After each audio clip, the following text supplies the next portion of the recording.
Hi, welcome to Grass to Grace television program. My name is Chibuzo Ohiagu, your host. Are you one of those who think that challenges around you is enough reason for you to fail? Or have you already accepted failure just because you didn't go to school? Do you even know that 80% of Nigerian great entrepreneurs were not born with silver or golden spoon? In Grass to Grace television show, we bring you true life experiences of these entrepreneurs, what they went through their life, so that you can learn. We inspire you, we educate you, and spur you to start thinking out of the box to live a fulfilled life and end your misery. Keep watching Grass to Grace television program, and I am sure you will be inspired. Welcome back. On today's episode, we'll be talking to Mr. Bayo Olugbemi. Mr. Bayo Olugbemi is the Managing Director, Chief Executive Officer of First Registrars and Investor Services Limited. Mr. Olugbemi is also a provincial pastor in the Redeemed Christian Church of God. Today on the program, Mr. Olugbemi will use his true life experiences to educate you and inspire you. And I know that at the end of the program today, you will surely be inspired.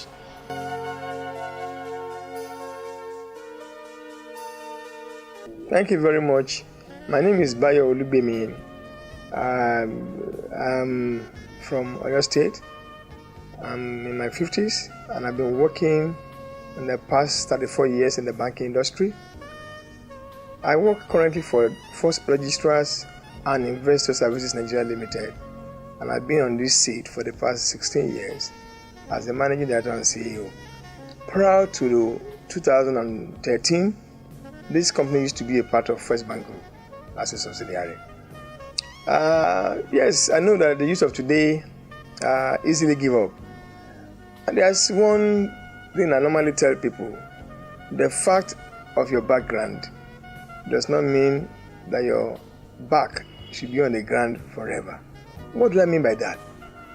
A lot of people who are doing very well today, either in Nigeria or outside of Nigeria, most of them have stories to tell, good stories about their background. For example, I was born in a village, a rusty village of just about 8 houses, mud houses, somewhere in Ibadan, Oyo State, 1964. And of course, to a very poor background. I mean, poor family, very poor. In fact, I do tell people, even on Sunday in church, I said, the poor call us poor because we are very, very poor. Before me, my elder ones could not go to secondary school, not because they were not brilliant. They were very brilliant people, very brilliant, but because of poverty, our parents could not send them to school. But when it got to my own set, I would say a prophet came to the village, who lived in the village as a teacher, told my grandfather that I should be encouraged to go to secondary school. And that was how I said, okay, no money, however, we'll try our best. So from that background of poverty, of lack of education, my grandfather, my mom, my father, everybody rallied ran to see me go through secondary school. And even in secondary school, I was almost unknown. Why? Because of that proverb in Yoruba land that says, I will say it in English directly, that a child that does not have a mother does not have soil in the back, which means you must know your background, you must know the son or daughter of whom you are, and you must behave according to type. I knew going to secondary school was by divine providence, and I could not afford to mess up. So I was always minding my business in school. Of course, in school at times I had to go back to the village to work when there's not enough money to take care of myself. And throughout my secondary school, my mom was a pub seller, and the little that she would give to me from the village send it to me. If I sell it, the money will not be able to take me through 1 month. So what I normally do is to turn it around. I go back to any market where they sell fruits, buy fruits, sell fruits, to sustain myself for the next 1 month. And let me tell you something that is very, very instructive about background. When I was in class 5, we were to write the WAEC there in 1981, 20 naira, I still remember vividly. It was difficult to pay 20 naira. And I had to go back to the village to work for about 2 weeks. Even at that, the money was not complete. My mother, of blessed memory, my mom passed on 2 years ago at the age of 90. I had to sell her clothes to make 20 naira. That was how going to secondary school was very, very difficult. In fact, from class 4, when we were in secondary school, senior boys wear trousers. I could not afford to wear trousers throughout my class 4, but towards class 5 during the long vacation, I came to Lagos to do vac job, and one auntie gave me trousers. Can you imagine? Auntie, a woman, gave me trousers.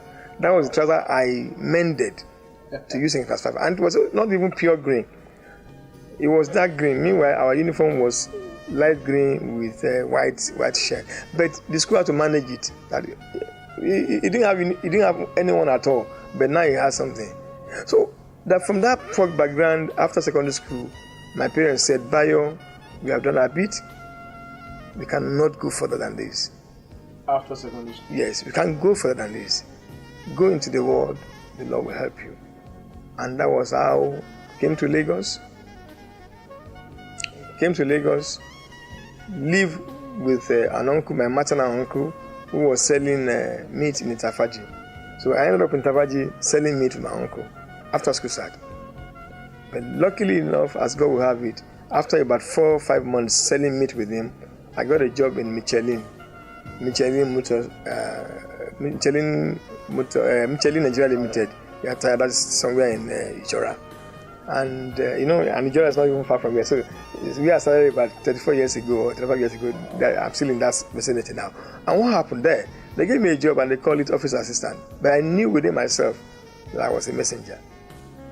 And I didn't want to head up as a messenger. So eventually, 7-8 months after, I got a job with Union Bank then as a clerk with SCUSAD. In fact, I will tell you the SCUSAD was without mathematics. I had an F9 mathematics. But as I worked all the same as a clerk in Union Bank Registrar Department as it was there. But my plan then was to just do 4 years, resign, and further my education. In fact, my first love was journalism or mass communication. But as Providence will have it, I ended up being a banker that I am today. And from then, like I said, I planned to do 4 years. I got admission to do 4 years. I got admission to do 4 years. I got admission to go and do accountancy eventually at St. John University in New York in 1985. But by then, I had clearly, of course I was a Christian, I've been a born-again Christian since secondary school. I had clearly from God that I should not go. It was very, very clear that I should not resign from that job, that I should stay back, especially because of my younger brother. That if I leave, who will take care of him? And by the way, to God's glory, that my younger brother is now a member of the House of Representatives. My immediate brother is another member of the House of Representatives. He won the last election, representing the same mother, my immediate younger brother.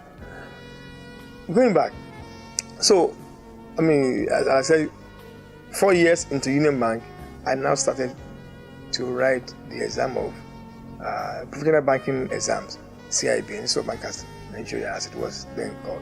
So I started the exams, and along the line, I had to go back to rewrite my WAEC so that I can have mathematics. But instead of mathematics alone, I wrote mathematics, statistics, I wrote accountancy or accounting. And the same year, I also did the A-level. From home, working, reading. I was in the professional exam. I had to go and write my WAEC. I also did A-level GCA because I wanted to enter Unilag as a part-time student. So eventually, I passed both the A-level and the O-level. With that, in 1987, I entered Unilag. By then, I was already advanced in my CIBN, that's the Female Banking Exam. So as I was doing the banking exam, I was doing the BSc accounting, and I finished it almost at the same time, and the journey continues from there.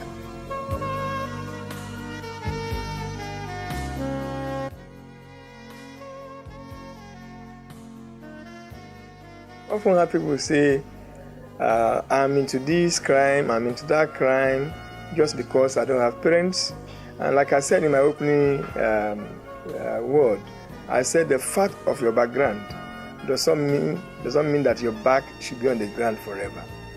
A lot of people were not born with silver spoon. Go and check the records. Most of the guys that are doing very well today, both in Nigeria and outside Nigeria, didn't have the luxury of having parents that were wealthy, but they came from poor background. A lot of them were indigent students.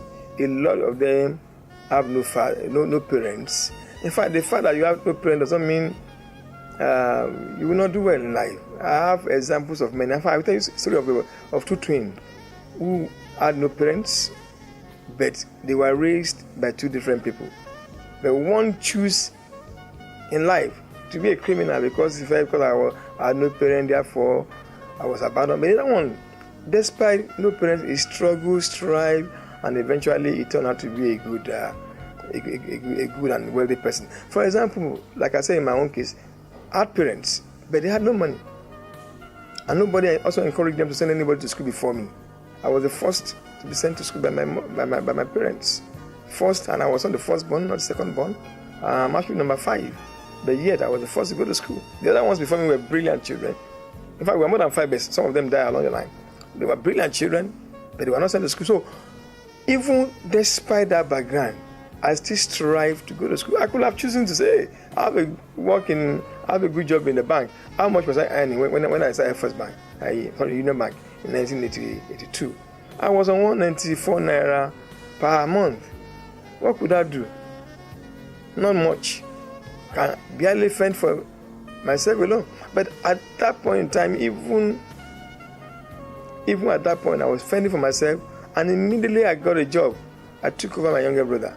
I mentioned earlier on, he's now a member of the House of Representatives. I took him over, sent him to school, and I was schooling. I was working. Let me tell you, to excel in life requires a lot of things, and one of them is what I call perseverance.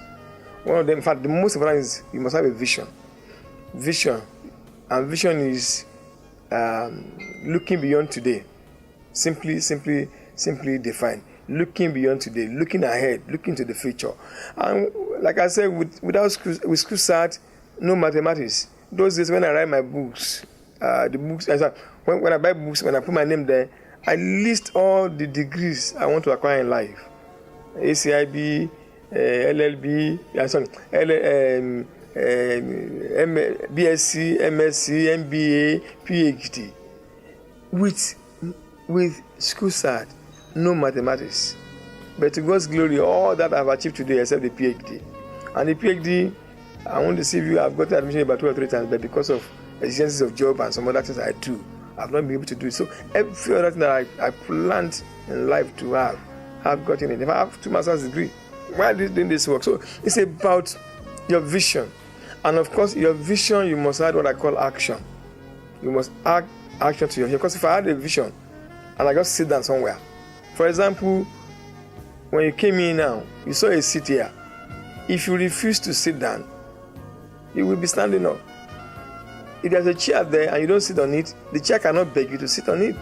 So if you have a vision of sitting on the chair and you see the chair, you didn't act by sitting on it, it will yield you no good. So also with every other person in life, young guys who have vision of becoming anything in life, they must put action into their vision. And what was the action I put into my vision?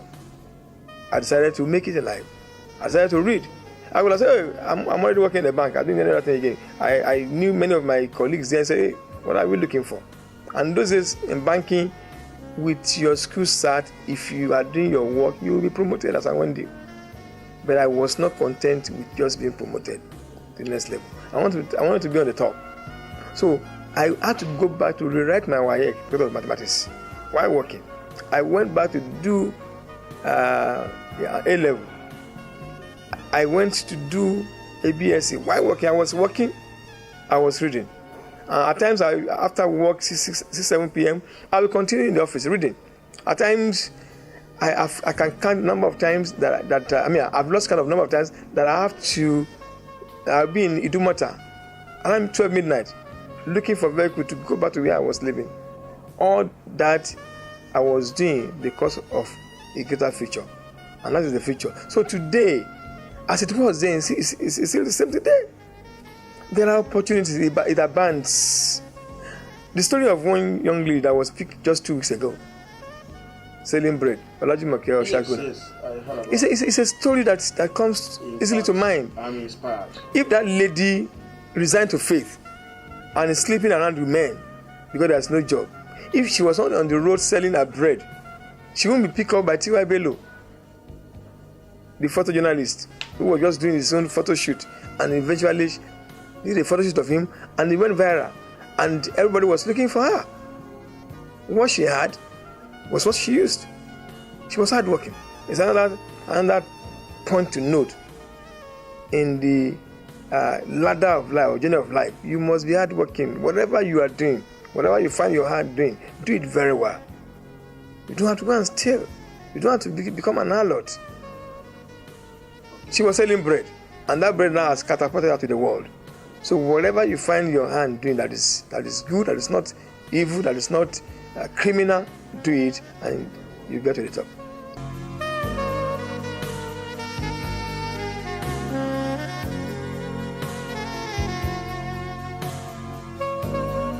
You know, in my last closing speech, comment, I made mention of Olajumoke Oshaguna. She didn't go to any school. She could not even speak English as we speak. But God has given her beauty. But she was not selling the beauty on the road by sleeping around. She was selling bread. In the thick of that bread selling, she was picked up. The fact that you have not gone to school doesn't mean you cannot make it in life. That's the truth. We have a lot of carpenters today who excel. One of the richest men that ever trod the face of Nigeria. I mentioned two of them. The owner of Lister Group, Laji Arishekola, he didn't go beyond primary 6. But you never know. Yes, the immediate past chairman of Sterling Bank, who is the owner of this Phototech Group, Alhaji Adegunwa, did not go to school so much. But through dint of hard work, they got to where they have gotten to today. Even Bill Gates didn't finish university. Same thing with the owner of Apple, Steve Jobs, because Steve Jobs was raised by foster parents. So he could not go beyond secondary school, but yet he became one of the richest men and one of the knowledgeable men that passed through the face of this earth through his Microsoft. Through his Apple. All of us use his product today. Your iPad, your iPhone was as a result of his ingenuity. Yet it didn't pass through secondary university. So the fact that you do not even go to school at all does not mean you cannot become great in life. We have a lot of people today who sell planks, who are even drivers, who have fleet of vehicles. They didn't go to school, but they were focused. You see, even if you went to school and you fail to make use of it, you'll be as useless as somebody who does not go to school. And somebody said, the fact that you did not go to school does not mean that you will not excel in life. And somebody who cannot read and somebody who does not read, they are one and the same. In fact, somebody who cannot read is even better than somebody who can read and is not reading. So what am I trying to say? Whatever you find your hand to do it. Being a carpenter, being a mechanic, being a tailor, you can make it in life. I have a cousin, a distant cousin, came to live with us in Lagos, and he said, no, I'm not going to school. Today is a mechanic. But as I speak to you, just late last year, he was nominated by the state government to go to Jerusalem Why? Because he was working for people in government as a mechanic. He's one of the best mechanics in Lagos that we have today, but he didn't go past class 1. So the fact that you don't have anybody to send you to school doesn't mean you cannot extend that. So if you are a mechanic, do it very well. If you're a carpenter, do it very well. And today, there are a lot of, I think the major problem of our youth today is what I call, they want to make it big without work. They want to do shortcut. And I tell people, there's no shortcut at all.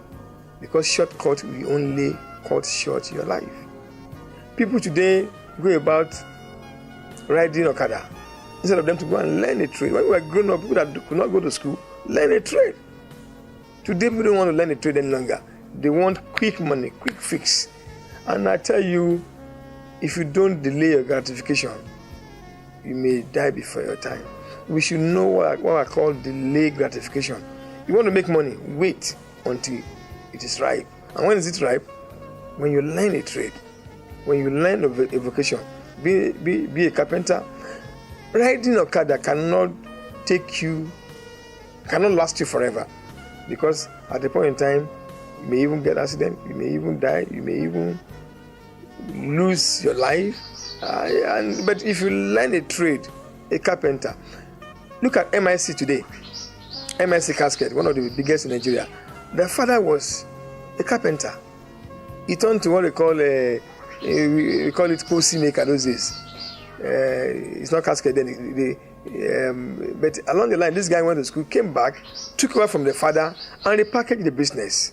So even if you cannot go to school, you train your children. If your children go to school, whatever you are doing as a business, they can actually take it from there and repackage it and become great. MIC, nobody knew the father, but the father laid the foundation of MIC as a carpenter. It was that carpentry job that his son, whom he sent to the university, to the US, came back and took over from and become world-renowned casket maker or undertaker. Undertakers. Yeah. So he was no longer a casket maker, he became an undertaker. He took it beyond the father. So being a carpenter, being a mechanic should not be seen as a menial job. It's actually a profession. It's a good profession that people can actually... I know somebody today, I won't mention the name of the furniture company. The lady is a graduate. After graduation, she worked.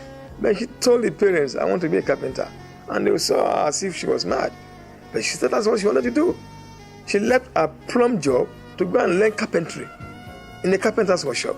But today she has one of the biggest furniture making company in Nigeria. A lady, sir. A lady. Chair Center is a lady. She's not the one that went to learn. She's not the one. She's not the one that went to learn carpentry. But she's a lady. She will tell you I'm a carpenter because she owns Chair Center. Chair Center was producing. They were importing initially, but today they produce locally. Oman U, the name of Oman U actually was one I was talking about. She went to learn carpentry. The husband was a former commissioner in Lagos State. Not when they married, over the years, he became a commissioner. The husband was a former director in a bank. But she went back to learn carpentry after graduating. I think she has a master's degree. So that thing that people see as menial job are actually becoming big businesses if you are focused and you know what you are doing. But of course, there must be what I call training and retraining.